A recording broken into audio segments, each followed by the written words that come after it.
Welcome to Bake With Me. This is the episode that you have been waiting for. This is what has started this entire program. You have met all kinds of people, amazing people with different disabilities. Today, you are going to meet somebody with celiac disease. Dun, dun, dun. Celiac disease is what I have, and celiac disease is what she has, but I haven't introduced her yet, so don't get too excited yet. We are going to make, not bake. So today is Don't Bake With Me. Join us while we make a no-bake, dairy-free, and gluten-free chocolate pudding pie. So please help me welcome this amazing, incredibly talented, and beautiful young lady. Meet Holly. Hello. Yay, Holly. Holly, I've already told them why I asked you to be here today. Can you tell us a little bit about celiac disease? Well, I gotta say it's a thing. I don't know how else to describe it. It's a thing, and she's got this what thing. You have, I've got this thing. and you do what you do with it, and it's you, honestly. It's I you. mean, It's a part of just you. have it. So what it is, You live it's with it. an autoimmune disease. It's not like a gluten intolerance where people just can't eat gluten and it makes them a little bit sick. Celiac disease is an autoimmune disease. If we eat any kind of gluten, our body treats it, it responds like it's poison, so it just has to get everything out of your system. So it's not fun, and it makes us really super sick. Sometimes people with celiac disease, if they eat gluten, they have to be hospitalized. Luckily, neither one of us have been on that route. We stay Thankfully. very far away from the gluten, right? We're very careful in our Absolutely. kitchens. Her kitchen is the same as mine. We keep everything separate. You just have to be very safe and very careful. So how old were you when you were diagnosed? 9, 10-ish. Yeah, that's young. And that's really hard at 9, 10 years old. You really don't want to feel different than everybody else. There's so much food all around at school. There's parties, right? So what did you have to do during those types of events? I just brought my own food, and I knew some people that I know that they don't really take it as something as serious, and so they will cheat or something, and Yikes. I know I don't want that. I know We how don't bad do it that. feels, and I knew how bad it felt, and I never cheated So at it wasn't all. even tempting. So that's No, okay. because I didn't want to get hurt, and I didn't want to have that feeling, and I was like, I'm gonna stay away from that. Good, So good I for did. you. That's very smart. What do you say we get started with our chocolate pudding pie? Okay. Awesome. So what we have here is we have gluten-free Oreo-ish cookies. They're a chocolate a cookie with a cream filling, and we are going to mash these cookies. It's a fabulous recipe to do with your children because it can get all of their energy out. But if you don't want that, you can crush them yourself and get your anger out about your children. It's really awesome. You just crush those cookies. So I'm gonna have Holly just go ahead and grab that bag. We're gonna put these cookies in here, and we're gonna mash those on the side. This is a really great hack for baking gluten-free. Now I know this is a no-bake recipe, but if you are baking pies for the holidays or for any event, you can use gluten-free cookies and crush them up and mix them up with butter. Go ahead, baby, just mash them, don't be scared. Take all that energy out. I'm sure your parents said something to upset you this past week. So you can take any gluten-free cookie, mash it up, melt it with a little butter, and bake it in your pan for just a few minutes in the oven to give that nice crust. You can do this for any type of pie, a pumpkin pie. I've used ginger snap cookies and crushed them up. How's it going over there? I think they're good. You think they're good? Close to being Let's good. flip the bag over one more time and mash it. There you go. Flipping it over. And if you're doing any type of chocolate pie or peanut butter pie, you can use graham crackers. Just make sure they're a gluten-free cookie.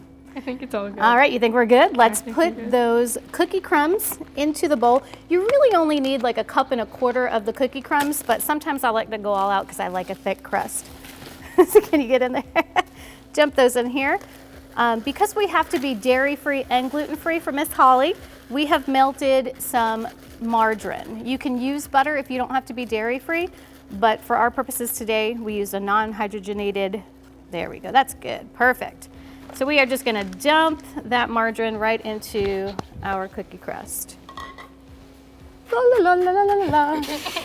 All right, so how do your friends deal with your celiac? Are they pretty understanding? Oh yeah, absolutely. And a lot of them, my really close friends, are really protective over it too. Oh, that's so sweet. Because sometimes, like, if they see me like eating something, or like somebody offers me something and I take it, they're just like, Is that gluten-free? Is that gluten-free? And I'm like, I know. I wouldn't be taking it if it wasn't. They're like, I'm just checking.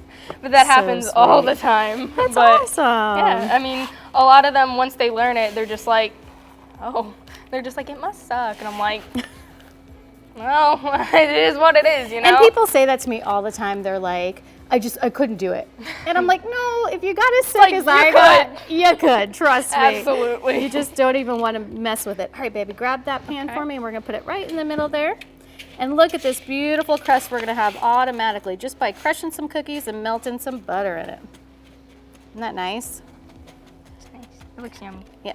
This is what we used to make dirt out of when you were a kid. Oh, yeah. You crush I some remember cookies that. and some chocolate pudding and put some gummy worms in it. Oh, yeah. All right.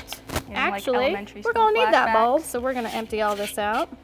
So next what we have to do is we have to make the chocolate pudding for our chocolate pudding pie. So we are going to take an instant chocolate pudding mix, make sure it's a gluten-free brand, and we have 1.5 cups of almond milk. We chose to use almond milk. You could use coconut milk. It'll give it a nice little coconutty flavor. Or you can use regular milk if you don't have to be dairy-free. All right. So does everyone in your household eat gluten-free for you? No, not everybody. It's just me most of the time. But then again, we can make a lot of recipes and a lot of meals. We can make them gluten-free and lactose-free, and it's not even a hassle because some of them are Nice. just naturally that way. And so we just do it. Do you find that it makes you eat a little healthier? Occasionally. But you can eat just as much junk food and just as And not that's what healthy people as don't understand. Oh my gosh. I think that I'm so glad you brought that up because there are people who choose to eat gluten-free, and that's fine. Bless your heart, go for it. I'm not sure I would ever choose this lifestyle, but that's good. But that is not what we do. This is not a choice. Oh, This is no. something we have to do. Absolutely. But you also like to bake, Oh right? yeah. Oh yeah. What kinds of things do you bake? I bake cookies. I like cookies. Cookies are fun.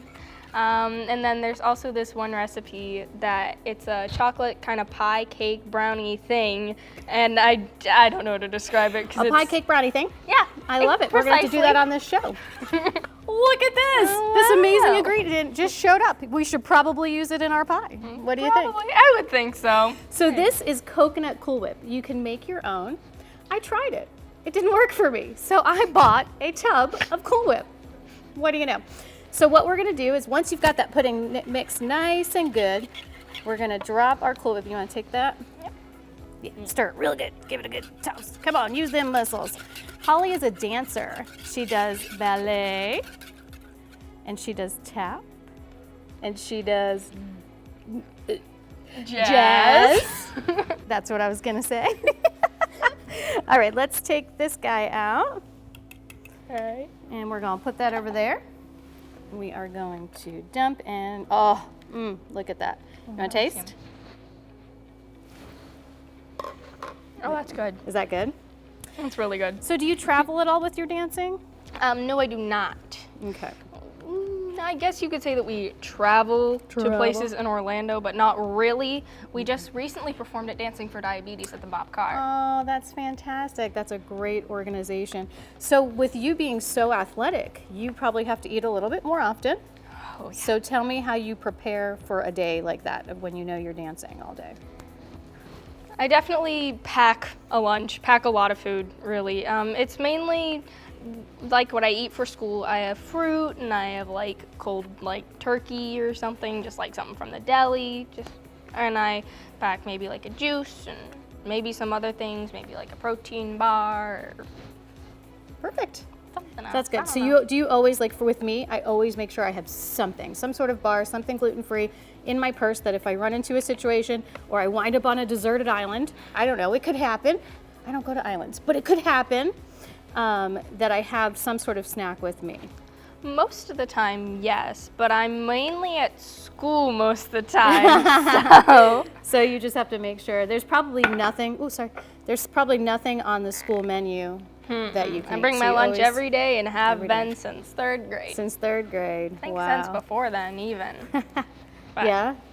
But in 3rd grade when I got diagnosed, it really became like a necessity. Yeah, tell me about that. What was happening that made you go get checked or go for a diagnosis? Well, my stomach was hurting a lot whenever I was like eating food or anything, and so my parents originally thought it was lactose, and so we started to remove lactose, and it kept on happening. It so was it was still like, happening. I guess that's not it. Yeah. I guess that's not it. Yeah. That's how you say it. So they kept. And so we also had somebody else in our life who was getting like diagnosed with gluten intolerance, and Okay. so we were just like, we talked to them, and she was just like, hey, how about you go get checked for it? And it was Yeah. like, okay. And so we went to, I forget what the doctor is called. That's okay. But we went to a doctor, and I got, Probably a gastroenterologist. I think so. Yeah. I like know these things. It's really cool. Oh wow, what a thunk. And they figured it out there. We got tested some, and then it was that, and it So was when like, you okay. okay, we now got I got to deal with this. Yeah. Yeah. How did you start feeling when you stopped eating gluten? A lot better, Yeah. honestly. Like, lot less stomach aches. Yay. I know that I did lose a lot of weight in the time that I was getting diagnosed, and I was like just a twig. Yeah. And You're still a twig, but you're a healthy weight. I also had lost a tremendous amount of weight, and it took me 3 years to get diagnosed because it was 12, 13 years ago, and gluten just wasn't a household name, so people didn't know what they were searching for. So when I was finally diagnosed, it was like this amazing thing, and people were like, oh, I'm so sorry, because I couldn't eat out, I couldn't do this. And I was like, no, are you kidding me? Like, I can finally eat something, it stays in, I'm gaining weight again. Like, it was amazing. It was such a beautiful thing to be able to be healthy again and feel alive and, Oh, yeah. and feel like I could do stuff, so that was Seriously. good. Because what comes with it is not just the stomach aches, you feel lethargic and you just feel nasty. So anyway, let's stop talking about the nastiness and get to this beautiful pie. So we have made our Cool Whip chocolate pudding mix, and we are going to pour it, look at that, over our cookies. And since I said this is a no bake, what we are going to do is you're going to put this in the refrigerator for at least 30 minutes, and then you take it out and enjoy this beautiful pie. So we will see you when our pie sets in 30 minutes. Welcome back. Our dairy-free and gluten-free chocolate pudding pie has set, and you would never know. People get scared when you say dairy-free and gluten-free. They're like, I don't want to try that. Oh, you want to try that. Actually, no, I don't want you to try it because it's mine.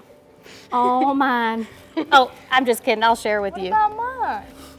Okay, I love you. I'll give you a piece. You want to try it? Is there Oh, anything yeah. else really before we go that you would want people to know about celiac disease or about people with celiac disease? Because there's so much misunderstanding.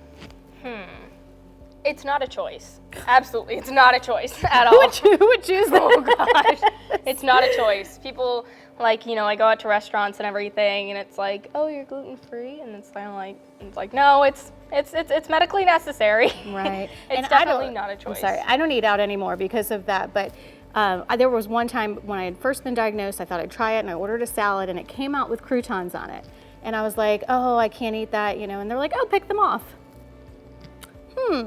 No, I might as well eat them because what people don't understand is that residue, any little crumb of gluten will do that same response, that autoimmune response to my body and wouldn't matter if I ate all the croutons, it would be the same response as if I ate one crumb. And that's what people don't understand. But this is gluten-free, shall we try it? Oh yeah. Oh, let's do it. Oh, I'm so excited. Oh, that looks really good. I don't know if we let it set quite long enough. It says 30 minutes or more, but we are going to. It'll still taste good. It's still going to taste good. All right, my dear, let me get in there. Oh. Look at that. There you go. Let me cut a piece for myself. I'm just going to eat that. You have your piece. All right. Oh. And now I'll take this. All right. There we go. Here's a spoon for you, my dear. Thank you. Holly, thank you so much for being here. I know how hard it is, especially your age, to be different. But you're absolutely amazing and incredible, and I'm so glad you keep yourself healthy. Thank you. All right, let's do this. Ready? Oh my goodness. It's good. It's really good. That is so good. You guys go make yourself a dairy-free, gluten-free chocolate pudding pie and enjoy it like we are. Thank you so much for joining us. Have a wonderful, wonderful, wonderful, wonderful day. Bye-bye. Take care. We'll see you on the next show.